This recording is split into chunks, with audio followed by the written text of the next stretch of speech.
നമസ്കാരം. ഫോട്ടോഗ്രാഫി മലയാളത്തിൻ്റെ മറ്റൊരു എപ്പിസോഡിലേക്ക് ഏവർക്കും സ്വാഗതം. ഇന്ന് ഞാനിവിടെ പറയാൻ പോകുന്ന വിഷയം മിറർലെസ് ക്യാമറ എന്നുള്ളതാണ്. മിറർലെസ് ക്യാമറയാണോ DSLR ആണോ നല്ലത് എന്നുള്ള ഒരു ചോദ്യത്തിന് ഉത്തരം പറയാൻ ബുദ്ധിമുട്ടാണെങ്കിലും കുറച്ച് കാര്യങ്ങൾ വിശദീകരിക്കുക എന്നുള്ളത് മാത്രമാണ് എൻ്റെ ഒരു ലക്ഷ്യം. SLRും മിറർലെസ് ക്യാമറയും തമ്മിലുള്ള വ്യത്യാസം എന്താണെന്ന് ചോദിച്ചു കഴിഞ്ഞാൽ, SLRൽ സാധാരണയായിട്ട് ഒരു ഓപ്റ്റിക്കൽ വ്യൂ ഫൈൻഡർ വരുന്നുണ്ട്. ഫോട്ടോഗ്രാഫറിന് ലൈവായിട്ട് നേരിട്ട് സബ്ജക്റ്റ് കാണാൻ പറ്റുന്ന രീതിയിലാണ് SLR അല്ലെങ്കിൽ DSLR ക്രമീകരിച്ചിരിക്കുന്നത്. അതേസമയത്ത് മിറർലെസ് ക്യാമറ എന്ന് പറഞ്ഞു കഴിഞ്ഞാൽ ലെൻസിലൂടെ വരുന്ന പ്രകാശം ഇലക്ട്രോണിക് ഡിവൈസിലൂടെ ക്രോഡീകരിച്ചെടുത്തിട്ട് സ്ക്രീനിൽ നമുക്ക് കാണിച്ചിരുന്ന മെത്തേഡാണ് മിറർലെസ്സിൽ ഉപയോഗിക്കുന്നത്. രണ്ട് ടെക്നോളജിയിലും അതിലുള്ള വ്യത്യാസം ഇതൊക്കെയാണെങ്കിലും അതിലുള്ള ന്യൂനതകളും അതിൻ്റെ ഗുണങ്ങളും ആണ് ഇന്ന് ഇവിടെ ഞാൻ പറയാൻ പോകുന്നത്. പ്രത്യേകിച്ച് മിറർലെസ് ക്യാമറ എന്ന് പറയുന്ന ഒരു ടെക്നോളജി ഇനി വരാൻ പോകുന്ന ക്യാമറകളിൽ ഏറ്റവും കൂടുതൽ ഉപയോഗിക്കാൻ പോകുന്ന ഒരു ടെക്നോളജിയാണ്. കാരണം പഴയ കാലത്ത് ഫിലിം ഉപയോഗിച്ചിട്ടായിരുന്നു ഫോട്ടോ എടുത്തുകൊണ്ടിരുന്നത്. ആ സമയത്ത് ഒരു കാരണവശാലും ഫിലിമിലേക്ക് പ്രകാശം എക്സ്പോസ് ചെയ്യുന്ന സമയത്തല്ലാതെ വേറൊരു സമയത്തും ഫിലിമിലോട്ട് പ്രകാശം പതിക്കാൻ പാടില്ലായിരുന്നു. കാരണം അങ്ങനെ സംഭവിച്ചു കഴിഞ്ഞാൽ ആ ഫിലിം നശിച്ചു പോകും, അല്ലെങ്കിൽ ഉദ്ദേശിച്ച രീതിയിൽ ചിത്രങ്ങളായിരിക്കില്ല അതിനകത്ത് കിട്ടുന്നത്. അതുകൊണ്ട് തന്നെ അതിനെ വളരെയധികം പ്രൊട്ടക്റ്റ് ചെയ്തിട്ടാണ് പഴയ കാലത്ത് ഉപയോഗിച്ചുകൊണ്ടിരുന്നത്. അതേ സമയത്ത് ഈ ലെൻസിലൂടെ വരുന്ന പ്രകാശം ഫോട്ടോഗ്രാഫറിന് അല്ലെങ്കിൽ ആ ലെൻസിൽ സെറ്റ് ചെയ്തിരിക്കുന്ന ഒരു ഫ്രെയിം അത് ഫോട്ടോഗ്രാഫറിന് കാണുകയും വേണം. ഈ രണ്ട് കാര്യങ്ങൾ ഒരേ സമയത്ത് നടക്കാൻ വേണ്ടിയിട്ടാണ് പഴയ ഫിലിം ക്യാമറകളിൽ ഫിലിമിൻ്റെ തൊട്ട് മുന്നിലെ ഷട്ടറും അതിൻ്റെ തൊട്ട് മുന്നിലായിട്ട് ചെരിച്ചു വെച്ചിരിക്കുന്ന ഒരു മിററും വെച്ചിട്ട് ആ മിററിൽ റിഫ്ലക്റ്റ് ചെയ്യുന്ന പ്രകാശം ഓപ്റ്റിക്കൽ വ്യൂ ഫൈൻഡറിലൂടെ ഫോട്ടോഗ്രാഫർ കാണുന്ന ഒരു രീതിയും ഉണ്ടായിരുന്നത്. ഫിലിമിൻ്റെ കാലഘട്ടം കഴിഞ്ഞു. സെൻസറുകളാണ്, ഡിജിറ്റൽ സെൻസറുകളാണ് ഇന്ന് ഉപയോഗിക്കുന്നത്. സെൻസറിൽ പെട്ടെന്ന് ഒരു പ്രകാശം പതിച്ചാൽ തന്നെ സെൻസർ ചീത്തയാവില്ല എന്നുള്ളത് കൊണ്ട് തന്നെ ഇന്ന് ഉള്ള ടെക്നോളജിയിൽ റിഫ്ലക്റ്റ് ചെയ്ത് വ്യൂ ഫൈൻഡറിലൂടെ, അതായത് ഓപ്റ്റിക്കൽ വ്യൂ ഫൈൻഡറിലൂടെ ഫോട്ടോഗ്രാഫർ കാണുന്ന ആ രീതി ഇന്നുള്ള ക്യാമറ ടെക്നോളജി ഉപേക്ഷിച്ച് വരികയാണ്. അതിൻ്റെ ഒരു ആവശ്യമില്ല എന്നുള്ള രീതിയിൽ അതിനെ ഉപേക്ഷിച്ച് തുടങ്ങുകയാണ്. അപ്പോൾ എന്താ സംഭവിക്കുന്നത് പറഞ്ഞാൽ, ലെൻസിലൂടെ വരുന്ന പ്രകാശം നേരെ സെൻസറിൽ പതിക്കുകയും അതിൻ്റെ സെൻസറിൽ പതിക്കുന്ന ആ ചിത്രത്തിൻ്റെ ഒരു കോപ്പി ഒരു ലൈവായിട്ട് ഒരു സ്ക്രീനിലൂടെ നമ്മൾ കാണുകയും ചെയ്യുന്നു. ഇതിന് ഈ ഒരു ടെക്നോളജിയിൽ ഇങ്ങനെ വർക്ക് ചെയ്യുമ്പോൾ എന്തൊക്കെയാണ് അതിൽ വരുന്ന ന്യൂനതകളും ഗുണങ്ങളും കൂടി നമുക്ക് നോക്കാം. ഇതിൻ്റെ ഗുണങ്ങൾ എന്താണെന്ന് പറഞ്ഞാൽ, മിറർലെസ് ക്യാമറയിൽ അതിൻ്റെ വെയ്റ്റും സൈസും വളരെ ചെറുതായിരിക്കും. കാരണം അതിനകത്ത് ഒരു ഓപ്റ്റിക്കൽ വ്യൂ ഫൈൻഡറോ അതിൻ്റെ ഒരു മിററോ അതിൻ്റെ അത്രയും ഭാഗങ്ങൾ ഒഴിവാക്കാൻ പറ്റുന്നത് കൊണ്ട് തന്നെ ക്യാമറയുടെ ബോഡിയുടെ വണ്ണം കുറക്കാൻ സാധിക്കുന്നുണ്ട്. അപ്പം വെയ്റ്റും കുറവായിരിക്കും, അതുപോലെ സൈസും ചെറുതായിരിക്കും. അതുപോലെ ഏറ്റവും വലിയൊരു അഡ്വാൻറ്റേജ് മിറർലെസ് ക്യാമറയുടെ വരുന്നത് എന്താണെന്ന് പറഞ്ഞു കഴിഞ്ഞാൽ, മിറർ എന്ന് പറയുന്ന ആ ഒരു സംഭവം, ഒരു മെക്കാനിക്കൽ മൂവ്മെൻറ്റ് ചെയ്യുന്ന ആ ഒരു സംഭവം അത് ഇല്ലാത്തത് കൊണ്ട് തന്നെ ഇതിന് ഇത്തരം ക്യാമറകൾക്ക് ആയുസ് കൂടുതൽ കിട്ടാൻ സാധ്യതയുണ്ട്. കാരണം മെക്കാനിക്കൽ മൂവ്മെൻറ്റ്സ് അല്ലെങ്കിൽ ഒരു ചലനം ഉണ്ടാകുമ്പോൾ അവിടെ തേയ്മാനം ഉണ്ടാകും, അതുവഴി ആ ഭാഗങ്ങൾ നശിച്ചു പോകാനുള്ള സാധ്യത കൂടുതലാണ്. അപ്പോൾ SLRനെ സംബന്ധിച്ചിടത്തോളം ഇങ്ങനൊരു അതൊരു ഡ്രോബാക്ക് അല്ല, അതിനൊരുപാട് ഗുണങ്ങളുണ്ട്. എങ്കിൽ കൂടി ആ ഒരു പ്രശ്നം ഉള്ളതുകൊണ്ട് അതിന് ആയുസ് മിറർലെസ് ക്യാമറയെ അപേക്ഷിച്ച് നോക്കുകയാണെങ്കിൽ SLRന് ആയുസ് കുറവായിരിക്കും. പിന്നെ SLRനുള്ള ഒരു പ്രത്യേകത ഇപ്പം ഞാൻ പറഞ്ഞ മിറർ തന്നെയാണ്. കാരണം ഓപ്റ്റിക്കൽ വ്യൂ ഫൈൻഡർ എന്ന് പറയുന്ന ഒരു ടെക്നോളജി, അതായത് നമ്മുടെ ലെൻസിലൂടെ കടന്നു വരുന്ന പ്രകാശം നേരിട്ട് നമ്മുടെ കണ്ണുകൊണ്ട് കാണുകയാണ്. എന്താണോ നമ്മുടെ ലെൻസിൻ്റെ ഫ്രണ്ടിലുള്ള സബ്ജക്റ്റ് അത് കണ്ണുകൊണ്ട് നേരിട്ട് കാണുകയാണ്. അതുകൊണ്ട് തന്നെ എത്ര ചെറിയ പ്രകാശമുള്ള സമയത്തും, അതുപോലെ പ്രകാശത്തിൻ്റെ ഏറ്റക്കുറച്ചിലുകളും, അതുപോലെ ഒരു ഇരുണ്ട പ്രതലത്തിൽ ചെറിയ ഒരു സബ്ജക്റ്റ് വരുമ്പോൾ ഇതൊക്കെ നമ്മളെ കണ്ണുകൊണ്ട് നമുക്ക് നേരിട്ട് കാണാൻ പറ്റുന്നുണ്ട്. അതേസമയത്ത് മിറർലെസ് ക്യാമറയിൽ വരുമ്പോൾ മിറർലെസ് ക്യാമറയുടെ ഡൈനാമിക് റേഞ്ചിന് ഒരു പരിധിയുണ്ട്. വളരെ ചെറിയ പ്രകാശത്തിൽ വരുന്ന ചിത്രങ്ങൾ അതിൽ കാണാൻ സാധ്യത കുറവാണ്. അങ്ങനെ വരുന്ന സമയത്ത് ഒരുപാട് നോയ്സും ഗ്രെയിൻസും വരാൻ സാധ്യത കൂടുതലാണ്. ക്രിയേറ്റീവ് ഫോട്ടോഗ്രാഫി ആഗ്രഹിക്കുന്നവർ ഇന്നും സജസ്റ്റ് ചെയ്യുന്നത് ഡയറക്റ്റ് ഓപ്റ്റിക്കൽ വ്യൂ ഫൈൻഡർ തന്നെയാണ്. ഡിജിറ്റൽ വ്യൂ ഫൈൻഡർ മോശമാണെന്നല്ല പറയുന്നത്. കാരണം നമ്മുടെ കണ്ണിനുള്ള ഒരു ഡൈനാമിക് റേഞ്ചൊന്നും ഒരു ക്യാമറ സെൻസറിന് ഉണ്ടാവില്ല. അതുകൊണ്ട് നമ്മൾ നേരിട്ട് കണ്ണുകൊണ്ട് കാണുന്നതിൻ്റെ ഒരു 10-1 ഭാഗമാണ് നമുക്കൊരു പിക്ചറായി കിട്ടുക. അപ്പോൾ കാണുന്ന ഫ്രെയിം പെർഫെക്റ്റ് ആയിരിക്കണമെങ്കിൽ മാത്രമേ നല്ലൊരു ചിത്രം എടുക്കാൻ പറ്റുള്ളൂ. അതേസമയത്ത് ഡിജിറ്റൽ വ്യൂ ഫൈൻഡറിൽ നമ്മൾക്ക് എന്താണോ കിട്ടാൻ പോകുന്ന പിക്ചർ അത് തന്നെ നമുക്ക് കാണാൻ പറ്റും. അതാണ് അതിൻ്റെ വേറൊരു ഗുണമേന്മ. പിക്ചർ ക്വാളിറ്റി, ഇമേജ് സ്റ്റെബിലൈസേഷൻ, അങ്ങനെയുള്ള സംഗതികളൊക്കെ നോക്കുകയാണെങ്കിൽ, അതേപോലെ ഡൈനാമിക് റേഞ്ച്, ഇങ്ങനെയുള്ള സംഭവങ്ങളൊക്കെ നോക്കുകയാണെങ്കിൽ DSLR-നായാലും മിറർലെസ്സിനായാലും സെയിം തന്നെയാണ്, ഒരു വ്യത്യാസമില്ല. കാരണം അത് രണ്ടും ഒരേ ടെക്നോളജി തന്നെയാണ് ഇതിൽ ഉപയോഗിക്കുന്നത്, ഒരേ സെൻസറുകളാണ്, എല്ലാം സെയിം ആണ്. പിന്നീട് വരുന്ന ഒരു സംഭവം വീഡിയോ ക്വാളിറ്റിയാണ്.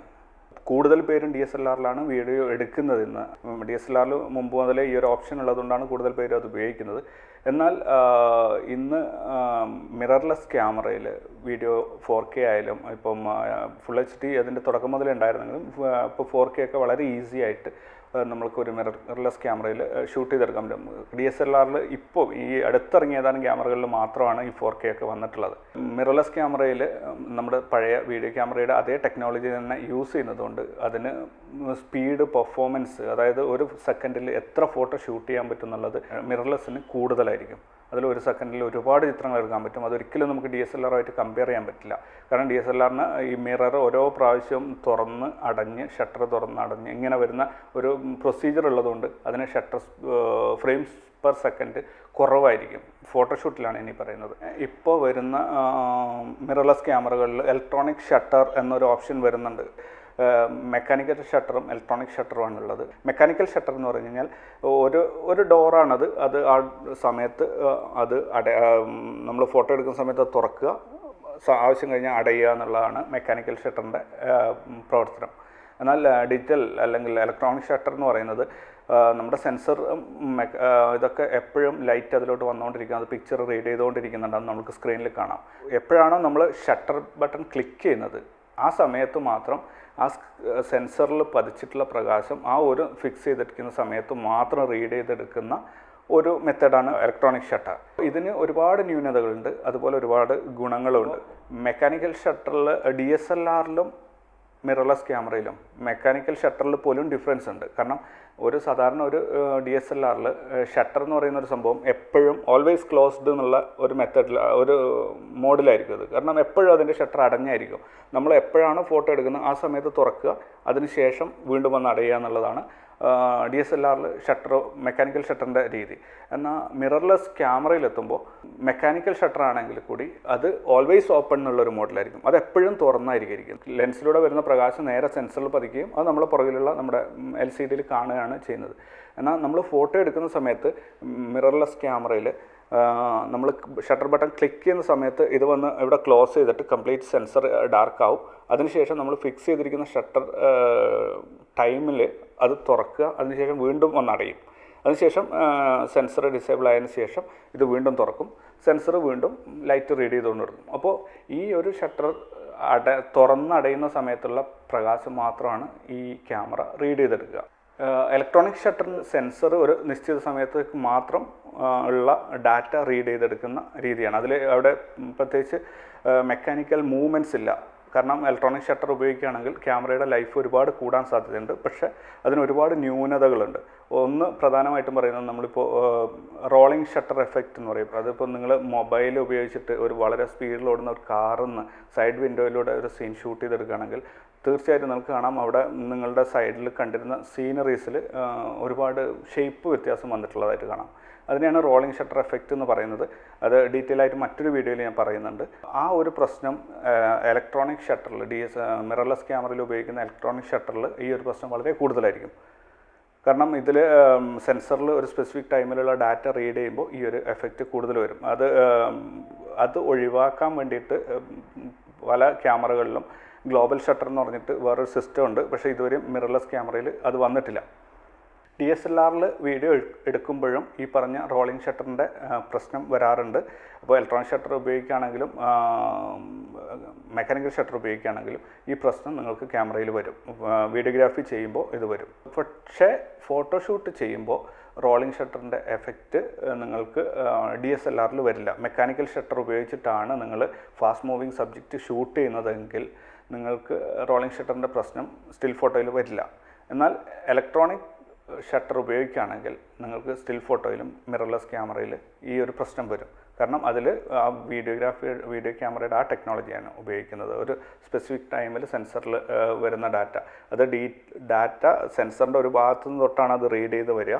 അപ്പോൾ ആ ഒരു ഭാഗത്ത് ഫാസ്റ്റ് മൂവിങ് സബ്ജക്റ്റ് ആണെങ്കിൽ ആ ഡാറ്റ റീഡ് ചെയ്യാൻ എടുക്കുന്ന ടൈം ഡിലേ കൊണ്ടാണ് ഈ ഒരു പ്രശ്നം വരുന്നത്. പിന്നെ മിറർലെസ് ക്യാമറയിൽ ഉള്ള ഒരു ഡ്രോബാക്കാണ് ബാറ്ററി ലൈഫ്. കാരണം ഇതിനകത്ത് നമുക്ക് ഓപ്റ്റിക്കൽ വ്യൂ ഫൈൻഡറിൽ കൂടി കാണുന്നതാണെങ്കിൽ പ്രത്യേകിച്ച് ബാറ്ററി ചിലവില്ലാത്തൊരു സംഭവമാണ്. അതേസമയത്ത് മിറർലെസ് ക്യാമറയിലാണെങ്കിൽ ഫുൾ ടൈം അതിൻ്റെ സെൻസറും ബാക്കിലുള്ള LCD സ്ക്രീനോ LED സ്ക്രീൻ ഏതായാലും അത് വർക്ക് ചെയ്യേണ്ടത് നിർബന്ധമാണ്. അതിനൊരു ബാറ്ററി കൺസപ്ഷൻ ഉണ്ട്. അതുകൊണ്ട് തന്നെ ഇതിൽ നിങ്ങൾക്ക് കിട്ടുന്ന ബാറ്ററി ലൈഫ് കുറവായിരിക്കും. ഇപ്പോൾ ഞാൻ FujiFilmൻ്റെ ഒരു മീഡിയം ഫോർമാറ്റ് ക്യാമറ ഒരു 2 ആഴ്ച മുമ്പ് ഒരു ലോഞ്ചിങ്ങിൻ്റെ പ്രോഗ്രാമിൽ കണ്ടിരുന്നു. അപ്പോൾ അതിൽ 16 സ്റ്റോപ്സ് ആണ് അതിൽ ഡൈനാമിക് റേഞ്ച് പറഞ്ഞിരിക്കുന്നത്.